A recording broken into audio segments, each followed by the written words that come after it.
Okay, so I've been thinking about what other people who've heard me talk on this have taken to calling mattering theory. I hadn't given it such a pompous name, actually, but have to say, I think it fits. What's it about? It's about the human longing to matter.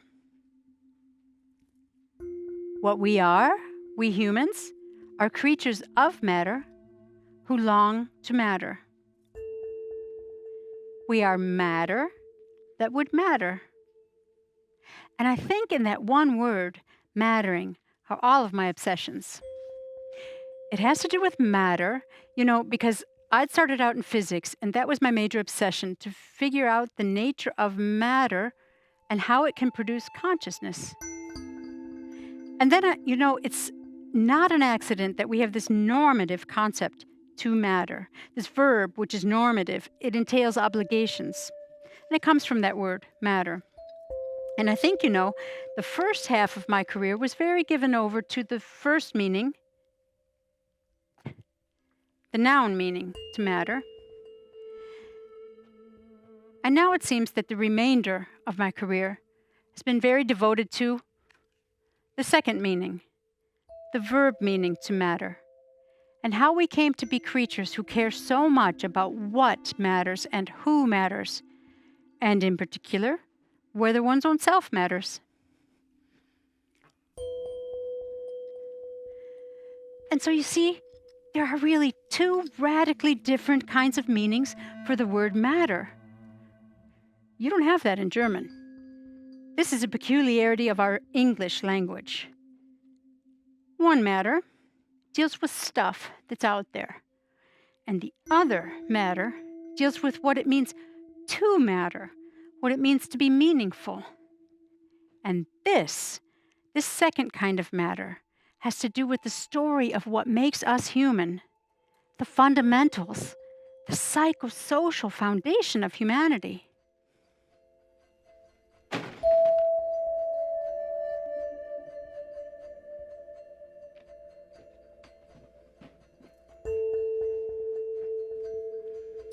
Yeah, it's a big claim, and I've been working towards it for a very long time, working out all the details.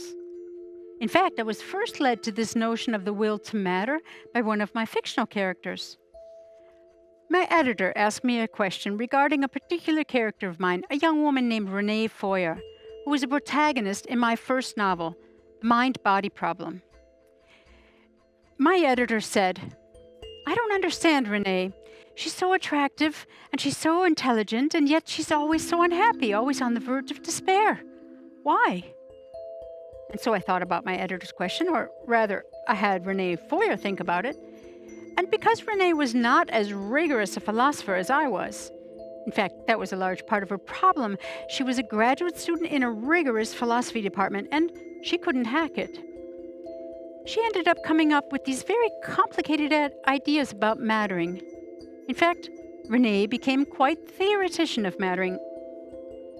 And so I'm going to let her explain it. Quote, "To matter, not to be as naught. Is there any human will deeper than that? It's not just unqualified will, as Schopenhauer would have it, that makes us what we are. Nor is it the will to power, as Nietzsche had theorized, but something deeper, of which the will to power is merely a manifestation. We want power because we want to matter. The will to create, to procreate, these two are expressions of the will to matter, deeper even than the will to survive. We don't want to live when we become convinced that we don't, can't, or will never matter. We'll even give up our lives to a cause if we become convinced that that's what it takes for us to matter. It seems no sooner do we discover that we are than we desperately want that which we are to matter." End quote.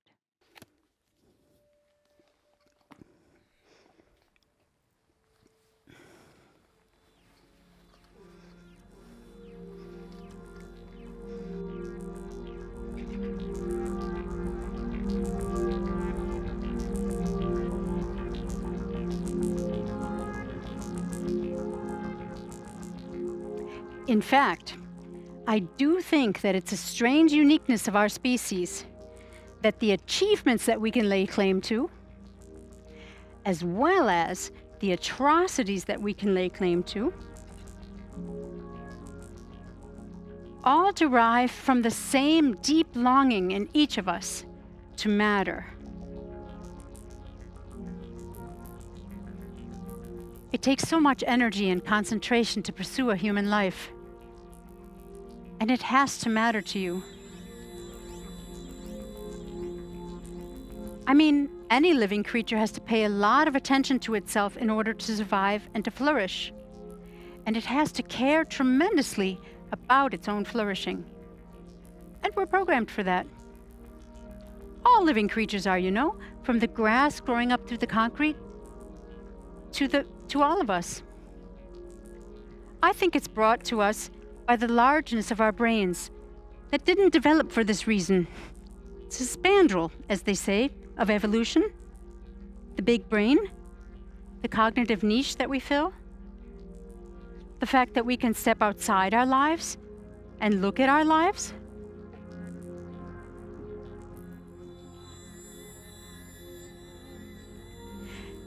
That's the whole sense of the absurdity that the existentialists wax so eloquent about when they say, "What am I doing here? Do I have any purpose? Is there any meaning? Do I really matter? And what can I do to make myself matter?"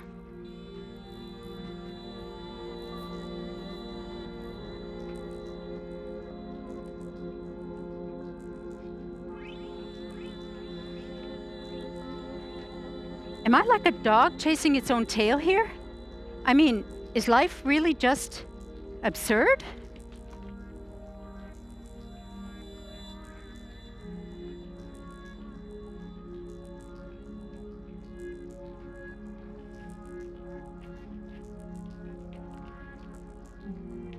We have a tremendous longing that our life not be absurd.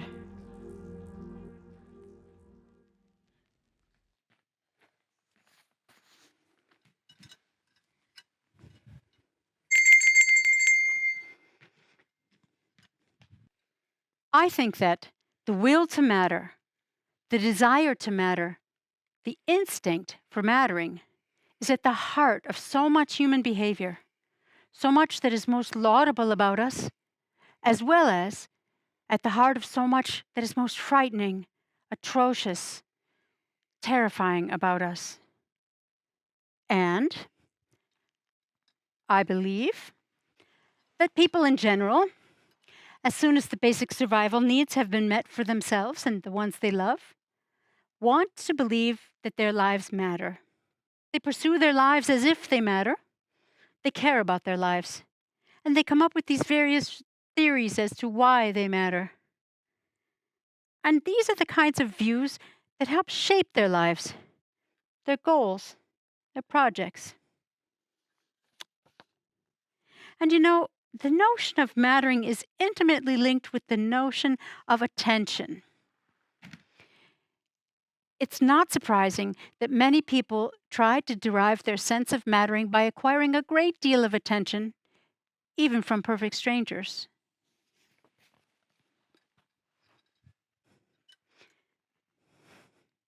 I call this the mattering instinct.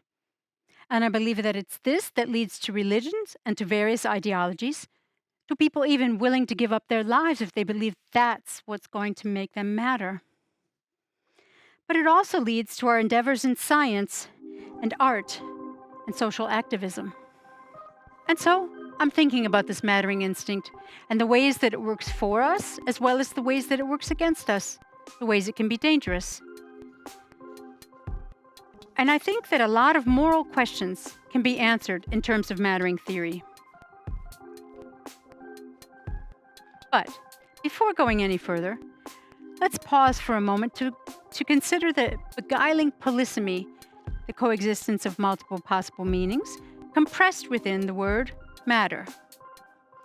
As a noun, matter signifies the stuff, that composes all the things out there in the world. Sticks and stones, brains and vats, moons and cream cheese. The concept of matter is kind of a placeholder for what that stuff is like. And it's the science of physics that tells us what that stuff is like. Its subatomic structure, convertibility into energy, and the like. Whatever its details, matter is, by definition, quintessentially objective, meaning that it exists independent of perception. If you doubt whether a tree falling in the forest makes a sound when there's nobody there to hear it, then you doubt the existence of matter. But when we transition to the verb to matter, we are smack within the human perspective, drawing distinctions regarding what and whom we ought to care about.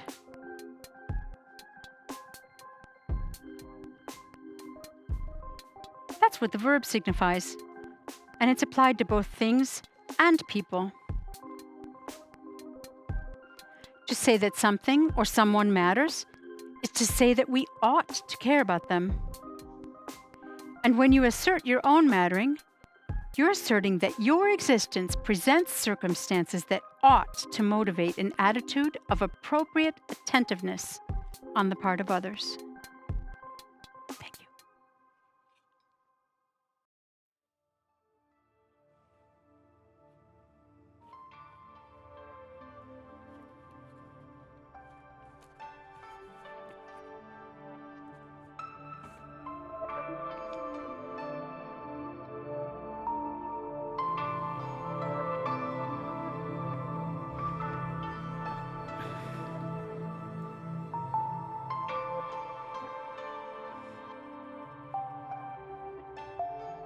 We can't help feeling both that we categorically matter and, at the same time, feel compelled to demonstrate that we matter.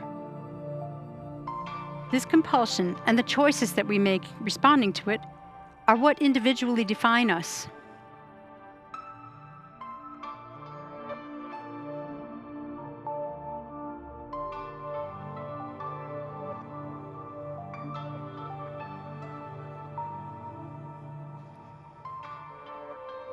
Our striving to matter somehow or other is common to us all.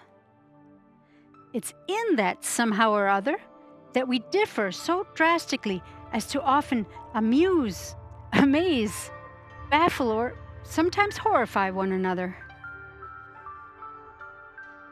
Just as the language instinct generates the great diversity of languages in the world, so too the mattering instinct generates all the passions and projects to which people dedicate their lives. George Eliot, Albert Einstein, Eleanor Roosevelt, and, I dare say, even Donald J. Trump. Yes, the very best of our species and the very worst can be found in the diversity of responses to the mattering instinct. Which means that yes, not all ways of responding are equally good, neither psychologically in terms of the sense of happiness and well-being they provide, nor ethically. I mean, if I feel that the only way for me to categorically demonstrate that I matter is to invade Poland, well then,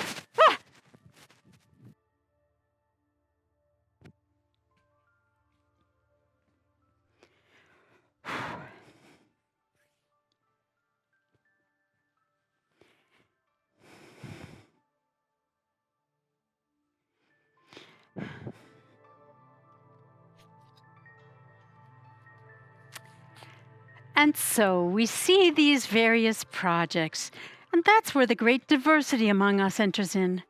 Diversity that often causes a great deal of hostility among us, because there's so much riding on it, so much emotional intensity is riding on it. These projects that we form, whether secular or religious, intellectual or artistic, or simply the devotion to the people that we love, whatever it is, these all have a justificatory role to play in our lives, which are ultimately all revolving around trying to demonstrate that we matter. And so, you see, we can't pursue our lives without thinking that our lives matter. In fact, it is inconceivable to pursue a human life without assuming that your life matters, at least to some extent. The entire repertoire of our emotions is the means that natural selection has given us in order to monitor how our lives are going. Emotions such as, thank you, happiness, sorrow, hope, frustration, disappointment, gratification, fear, embarrassment, pride, shame, remorse, gratitude, longing, love, hatred, worry, relief, jealousy, envy, anger, humiliation, insecurity, resentment, betrayal, dread, desperation, resignation, despair,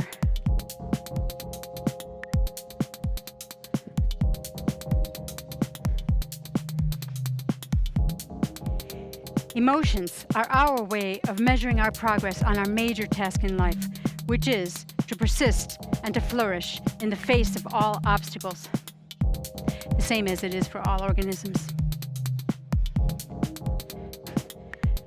And if our emotional repertoire is more complicated than that of other animals, and it's because our lives are more complicated, with many more opportunities to flourish, as well as, even more plentifully, to fail. And if there are many more names for negative emotions than positive ones, and there are, blame the second law of thermodynamics, which yields far more ways for our lives to go wrong than right. Everything goes towards chaos. Everything goes towards randomness. And so, an individual thing, even a complicated thing like us, just in order to resist entropy, has got to be striving.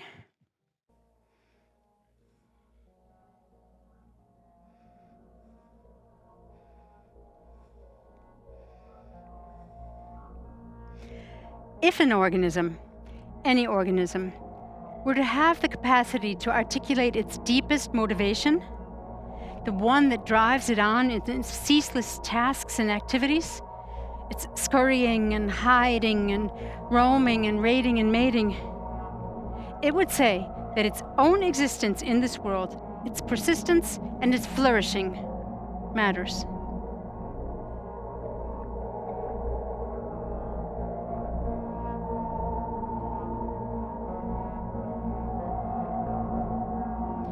Every creature's own life deserves the assiduous attention and dedicated activity that it unthinkingly gives it, for as long as it is what it is.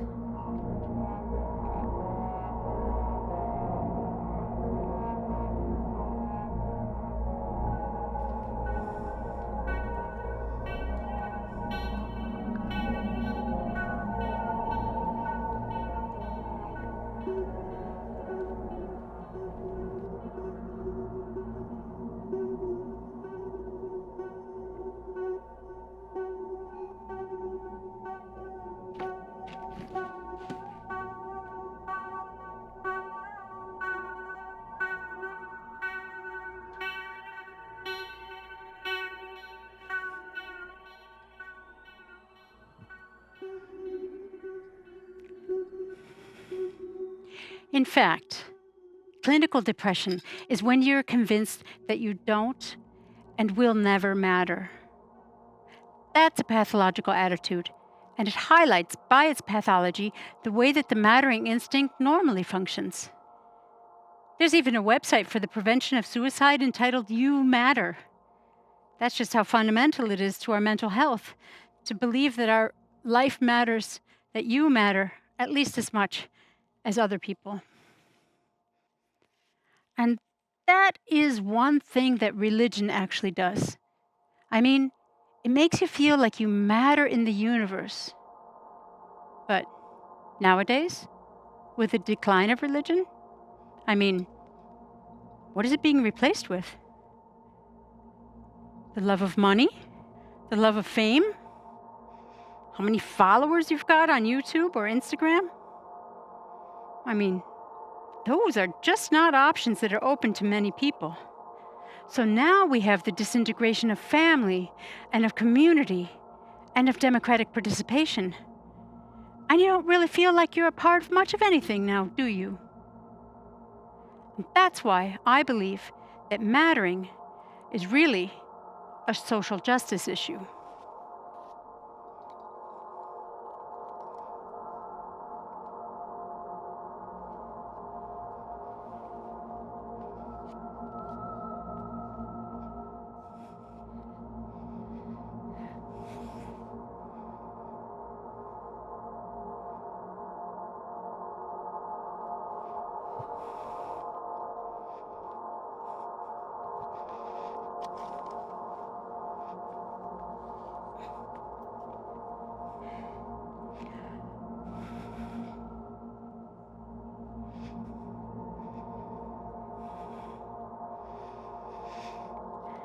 And so, a very natural way for us to validate that we matter is to be paid attention to.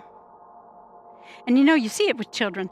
I mean, I have this grandchild, and I went to see him when he was like 1 month old, and he just started making this eye contact with me. And I mean, he just wants to know that you can see him.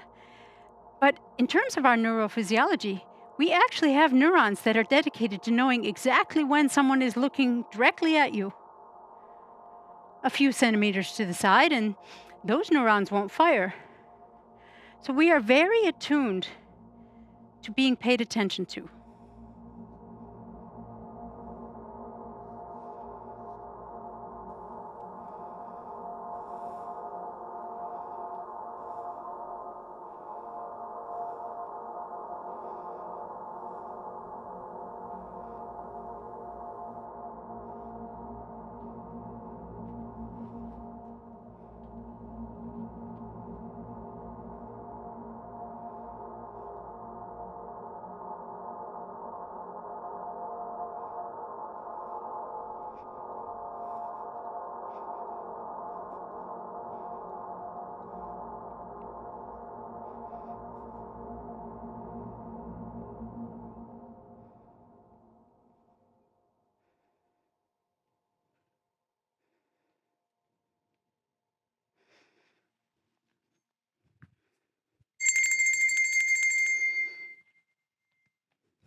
To be a fully functioning, non-depressed person is to live and to act, to take it for granted that you can act on your own behalf and to pursue your own goals and your projects. And it is to believe that you have the right to be treated in accord with your own commitment to your life mattering. That's what I mean by the mattering instinct, that commitment to one's own life that is inseparable from pursuing a coherent human life.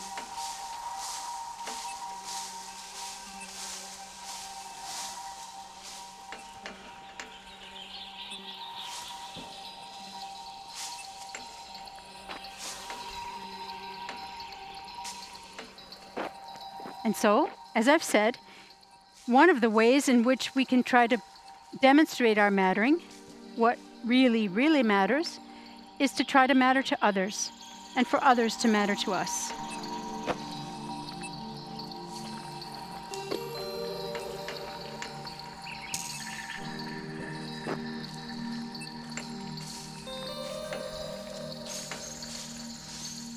Where the mattering instinct can go wrong, however, is when we become convinced that what matters to us should matter greatly to all.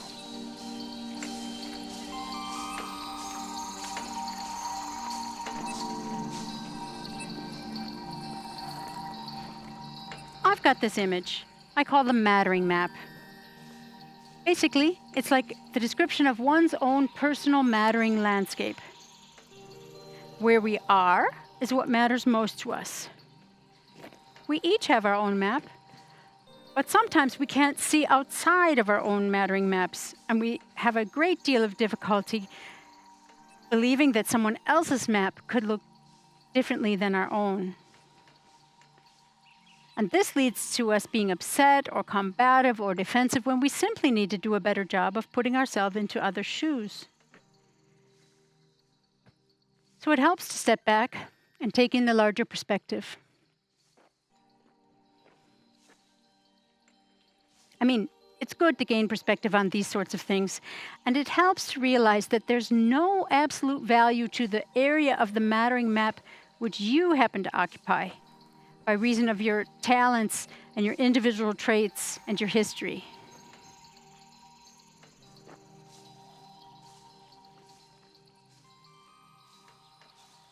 Look, I'm a philosopher and a writer. It matters to me that I think well and that I write well.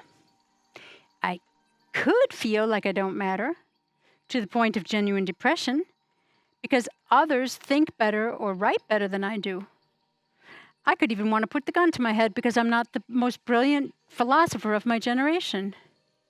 But to the guy situated in the next mattering region over, philosophy doesn't matter in the least. The whole thing's a waste of time. He's got the gun to his head because he's not the most brilliant physicist of his generation, not the most brilliant speed skater of his generation, or not the greatest actor of his generation, or because he's losing his fabulous looks.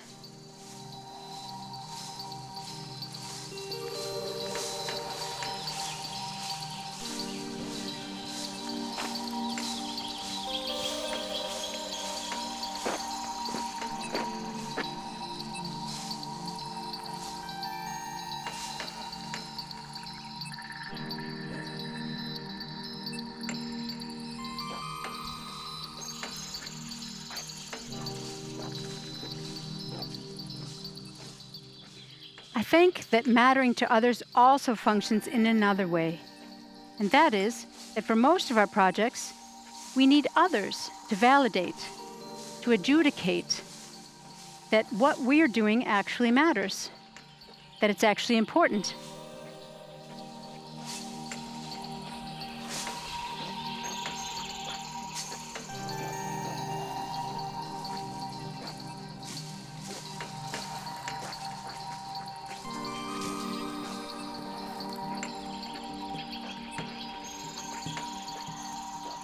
And this varies, of course, from project to project.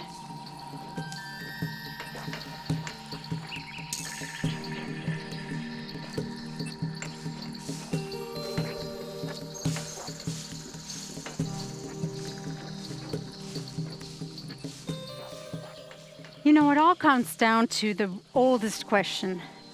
What is it to live a life that's worthy of a human being to live?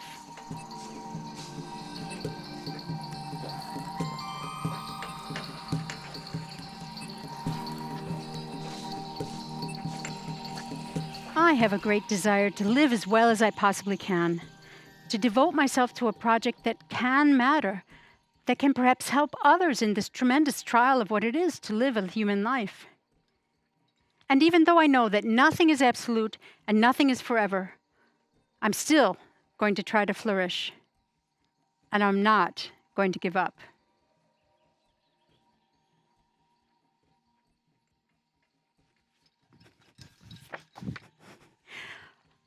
A common way that people arrive at their sense of mattering is to convince themselves that they matter more than others.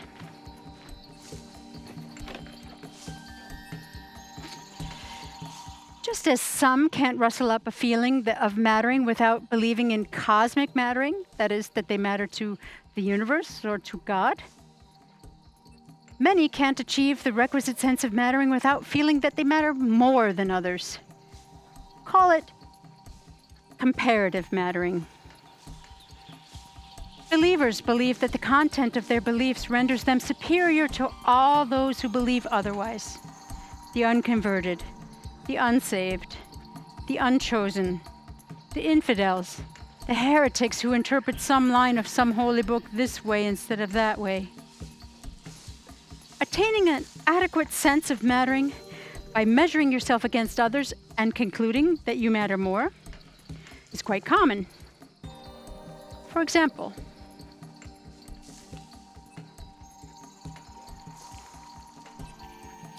being richer, smarter, stronger, classier, sexier, better looking, better dressed, better connected, better born, more famous, more athletic, more literate, more scientific, more sociable, more mathematical, more artistic, more beloved, more authoritative, more self-sacrificing. The list goes on and on.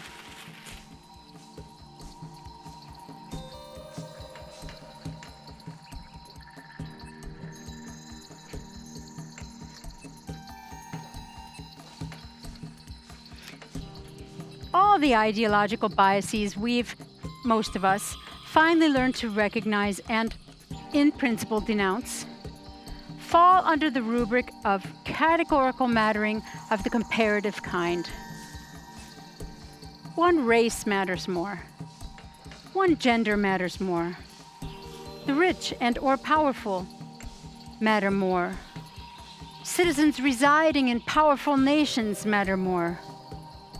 Those related to me matter more. The young matter more. The able-bodied matter more. The good-looking matter more. The citizens of one's own country matter more. Those whose sexual practices could lead to procreation matter more.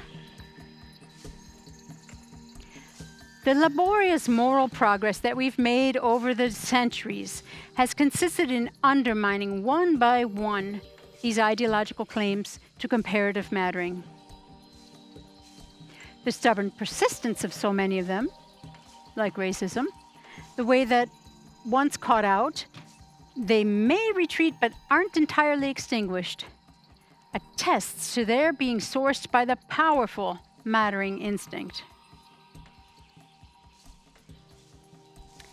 You know, the more I think about these things, the more sympathy I have for just what it is to be human. As foolish and often egregious the mistakes are that we make in trying to prove our mattering. And I think that many of the greatest horrors of history come from egregious fallacies of this sort.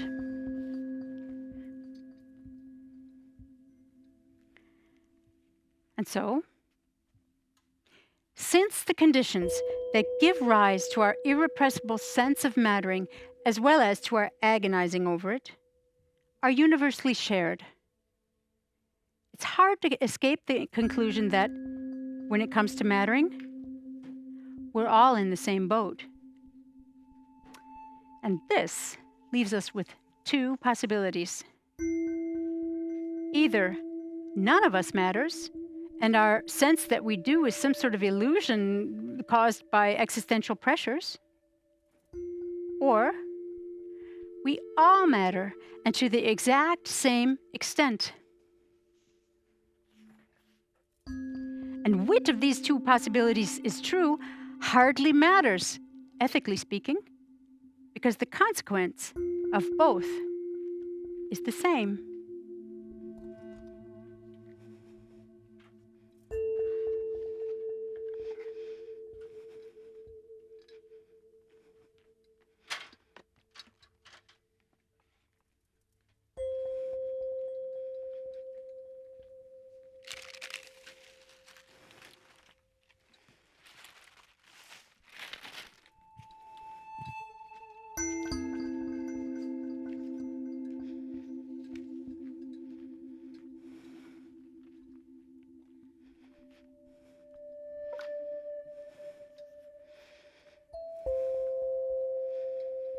And if anything at all, ought to matter to us, then surely it is that.